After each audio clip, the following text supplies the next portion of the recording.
This is an application from the Tawekan Juru that comes from the Tarik Kolot village. We're going to use an application from the bow.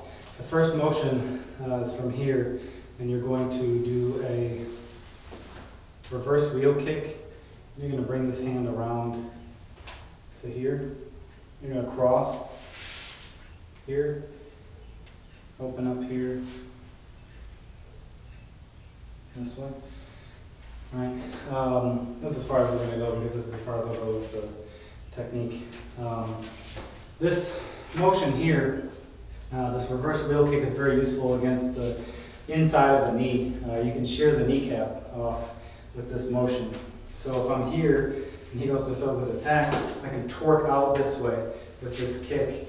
Especially, this works really well with the back leg. I can turn that hip out and torque out. So this motion from here,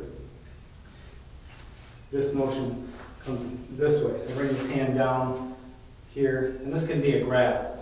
So I can bring this down this way and hit here. You can do the chop if you want, or we can do a full fist, or like a hammer fist to the neck. So if I'm here, this first motion is to shear this way, pull here, and hit here. All right. The next motion is to come to a cross position. And that cross position, for some reason you need to let go of this, and you have to come across. You can come across the face this way. All right. And then the next motion is to come back, and then the hand comes out. So we use this as a technique where these flow really well together. So from here, and he steps forward. Here, I'm being nice and not shearing his kneecap off.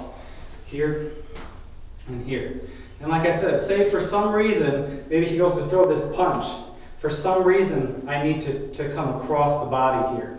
So I'm stepping out this way and hitting here, and then I need to shoot across this way. All right? So all I'm doing is coming to this cross position. Now in the Juru, when you move this way, when you do this, the leg shoots back. All right? If you want to use this as a strike, you can shoot the leg back if you want and plant. So if we're here this way, and I move in here, if I want to shift, I can plant that way. And then I can still move in the same way. After your cross here, this opens up and this opens up.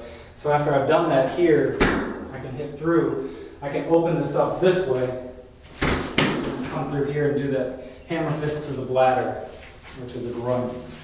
So, like I said, this first motion, this reverse wheel kick, very useful. A slight modification and it becomes a toe point kick. You can toe point kick to the nerves on the inside of the leg here, this way.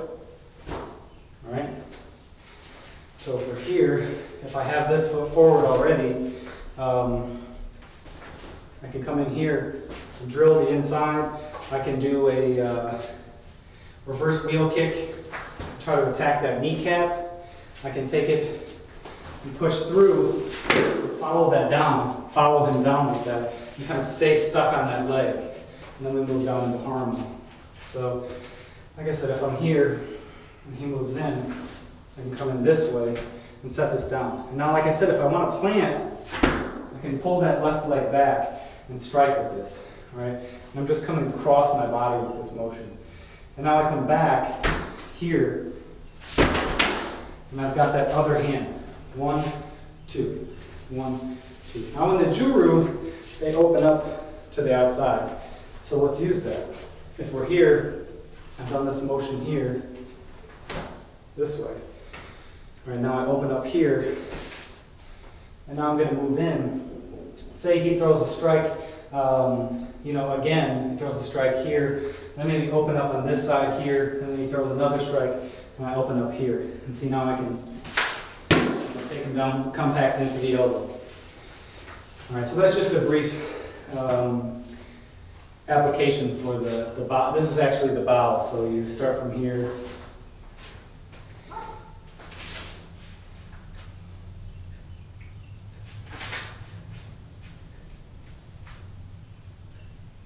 And then the Juru would start from here. And I'm going to demonstrate a very, very cool footwork pattern that we use. It's called the half moon step. This kind of came through Willie Wetzel and it's also called the crawl. They call this the crawl. One way that this is practiced, you want to move the hands in this manner. So you're going to cover the groin with this hand and this hand is up. As you move, this hand follows the foot this way. And you can do this backwards. You can do this off to the side. Now, one of the cool things about this, this footwork is that you can use it to deceive people. You can use it as a form of deception.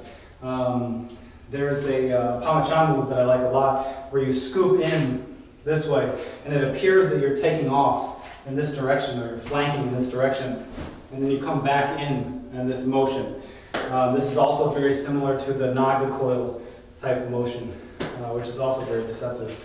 So with this half moon footwork, what happens is we have a lot of deceptive, flanking and shifting in our stance. What this footwork does is it makes it appear for a second that you're moving off this direction and then you crash back in this direction. Now, it doesn't necessarily have to be for deceptive purposes. It can actually be to get out of the way of something. So you can get out of the way of something and then crash back in. All right? So if I'm here, I can move in this way. And the Juru that I'm using this with this one is Tonjak Sebala from the Cimande Grom village Jurus. This Juru works very well with this. If you just want some footwork to practice the Juru with, this Juru seems to flow very well with that motion. All right. So, like I said, the half moon footwork is very sneaky, evasive footwork. But the cool thing about this footwork is that it doesn't really, you're not really going anywhere. You're staying within the same range. So if I have a stance like this, I just come in and I make this half moon motion. So one of the things that this is good for is going to the inside. If I'm this way and he goes to throw a strike, and say even the same motion that I was using with the Tawekan, this is a half moon type motion. If I move in here with a half moon step, it's lower. So I can move in here and take that ankle, right? So you have to be kind of careful with this, but the idea is you can move in and with this half moon motion, you go a little farther through and then you set the weight down. Right? You have to be real careful with this. If you keep their foot pinned as they fall, you can damage their ankle. So if I move this way in a decoying type manner or in any type of a manner, and he throws a strike, and I move in, I can move in here with this half moon motion and crush into that ankle. Now it's not just a step, you can actually throw a strike. So if I'm here and he moves in, I can strike. I can throw a little, a short little sharp kick to the ankle there. All right, so if we're here and I move off this way, and then he comes in, and then I can half moon step in this way. All right. Now, say he steps forward here, and move out of the way, and then half moon back in, and maybe take the foot here.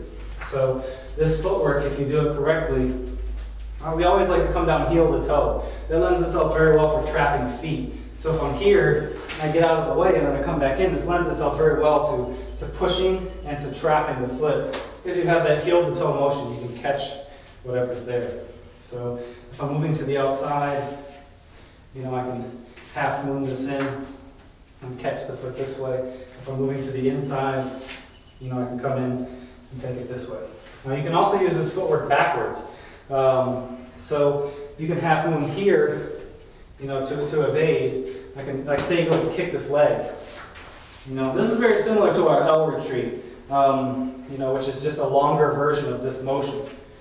It's a more exaggerated version. So you can use this little half moon step to get power and strike. So one of the ways that you can use this is when you're here and you shift this back, you can use it to get power in your back hand for a strike. So if I'm here, I can, say he came in and, started to hook this foot. If he comes in and starts to hook that foot and I feel like he's about to knock me off balance, I need to get that foot out of the way. So we do a lot of sticky footwork where we come in and we hook, and we do a lot of things to stick, especially with the monkey system, that sticky footwork. So if he tries to do that to me, I can use this footwork to get around, and it'll help me get some power. I'm kind of shifting this hip into my stance, you know. If I'm in close, I can use that elbow. But if he's starting to catch me, I can shift this out, all right? It's also good just to change directions. If I have multiple attackers or something and I'm facing this way, and I want to shift this way, and I don't want to pick my foot up off the ground, this is real smooth and real fast, you know, to shift directions this way. All right, so that half moon footwork is here.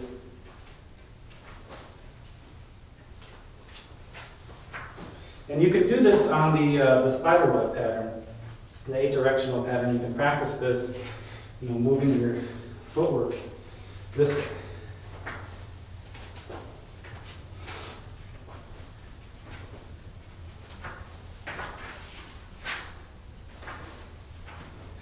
You know.